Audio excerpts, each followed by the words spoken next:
8 tips. Internet security while traveling the world. Tip number 1, cellular networks are more secure than Wi-Fi. Public Wi-Fi, whether or not you're getting free Wi-Fi at a coffee shop or paying for it at a hotel, is not secure. So you're far better off using your cellular network to complete any sort of transaction. So whether it's banking or making purchases, use your cellular network. If you have a mobile phone with you, you can either do those transactions via your phone, or you can also tether your laptop to your phone. So you're basically using your phone as a type of hotspot. Tip number 2, use a dedicated browser when banking online. So a lot of people use the exact same browser for everything that they do online. The risk is that if that browser is compromised, when you use that same browser to do your online banking, there is the chance that your information could be shared with cyber criminals. Choose one web browser and you use that browser exclusively for online banking and other transactions and for nothing else. Makes sense, just putting you out there less on that browser. All right. Tip number 3, bookmark all banking websites. A lot of us will Google the bank name or institution name and then click on that link to go there, or we'll type it directly into the web browser itself. Both really do put you at an increased risk of going to a spoofing website, which is a website that's set up to look exactly like the real organization or banking institution that you're trying to get to. So when you actually type in your username and password, you're giving your information to cyber criminals rather than logging into the account that you're trying to get into. When you're going to your bank website, you actually just click on the bookmarked link and you know that you're going to the right place. Don't ever click on links directly from emails that appear to be from your bank account. Go again to those bookmarked links within that dedicated browser to go to that banking website. Yeah, just to make sure, be positive about it. Yep. Tip number 4, use browser plugins like HTTPS everywhere. Before the www.google.com or whatever, you'll see HTTP or HTTPS. That S is really important because it stands for secure. Some web browsers will use a little padlock symbol to represent that it's a secure website.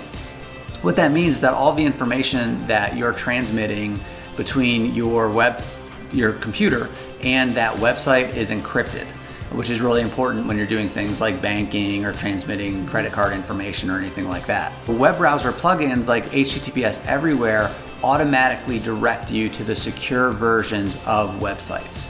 So it'll send you to the secure version of Twitter, Facebook, your banking website. So that way you know that when you're transmitting information, it's encrypted. Now keep in mind, it only sends you to secure versions of sites that are on their whitelist. So if you're on some obscure hotel website in the middle of Peru, that's not part of HTTPS Everywhere, it's not going to automatically direct you there. So just keep that in mind. But most of the major sites that a lot of us go to on a regular basis are going to be there. Tip number 5. I was waiting for you. Oh, So you weren't looking down. All right. Tip number 5, ditch the passwords and use passphrases instead. So the most popular password still out there is 1, 2, 3, 4, 5, 6, 7. A lot of people will use real basic passwords like vanilla 9 $, right? And what you can do is use a passphrase, which is almost like a sentence or a series of words that are easy for you to remember and easy for you to type in. You could use a passphrase like, I like vanilla ice cream, 9 £. If you want to make it even more complex, replace some of those letters with symbols, which again increases the complexity of it and makes it more challenging for people to access your accounts. Damn it, that was going good. All right. I have the easy part. Tip number 6, too many passwords and passphrases. Maybe consider using a password manager. So like we just talked about in our last tip, you want to make sure that you use a different passphrase for all of your different logins.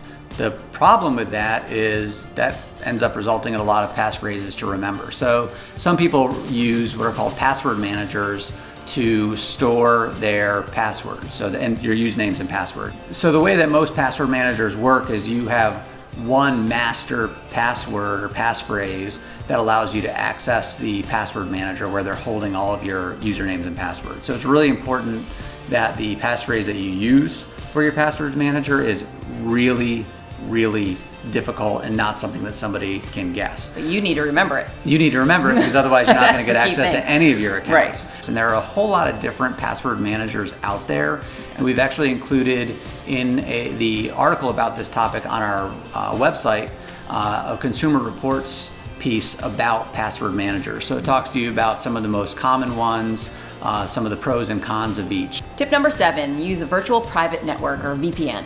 So a lot of people are familiar with VPNs if they work for organizations that allow you to remotely access the organization's computers and systems. And basically what a VPN does is it acts as a tunnel between your computer, so say you're on your laptop at home, and the organization's network. And that tunnel is encrypted and protected. So it prevents kind of man-in-the-middle attacks, which is where people are intercepting your information and trying to capture that and use it. Say you're in a place where there's no cellular network, you're stuck with public Wi-Fi, but you need to purchase some plane tickets or you need to check your bank account.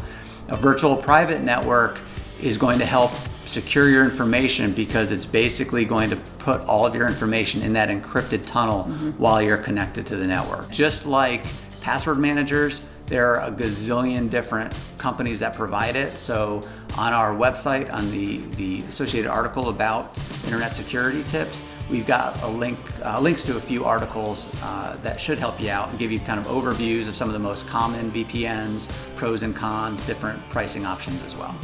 All right, tip number 8, activate two-factor authentication. The premise is it's based on something you know, like your username and password, and something you have.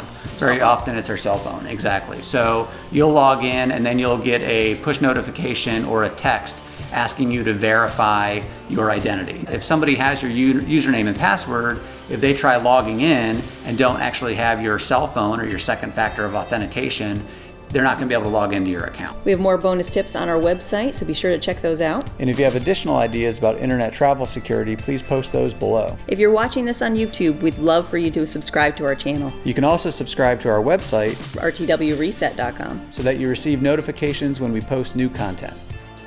Thanks for joining us on our Around the World Life Reset.